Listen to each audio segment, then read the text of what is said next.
અમદાવાદમાં બ્લડ ચોરી, નકલી પ્લાઝમા વેચાણ કૌભાંડનો પર્દાફાશ થયો છે। લોકોના આરોગ્ય સાથે ચેડા કરનાર 4 આરોપીઓની ધરપકડ થઈ છે।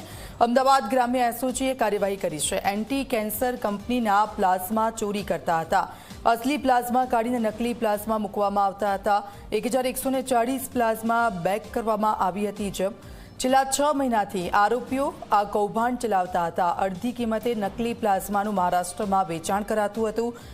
દિનેશ ચૌધરી, મોહન ગાયકવાડ, રફીક ખલીફા અને જીતેન્દ્ર સોલંકીની ધરપકડ કરવામાં આવી છે।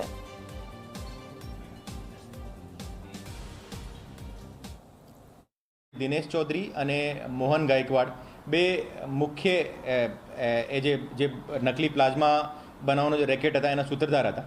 और अहमदाबाद ग्राम्य एसओजी ने थोड़ा वक्त पहली बात में मળી હતી કે એક કોઈ માણસ છે અહીંયા ચાંગોદર બાજુ એક નકલી બ્લડ બેંક ચલાવતો હોય और ત્યાં અમારી ટીમ પહોંચીને રેડ કરી હતી। તો ત્યાંથી ઘણા બધા એવું લિક્વિડ મટીરિયલ મળ્યો હતો જે સસ્પેક્ટેડ આજે પ્લાઝમા નકલી પ્લાઝમા જેવું હતો। નેટવર્ક હતો। આ નેટવર્કમાં એક બ્લડ બેંકનો ઓનર જેનું નામ મોહન ગાયકવાડ છે, જે મુંબઈમાં રહે છે અને ઓરિજિનલ વસઈનો રહેવાસી છે।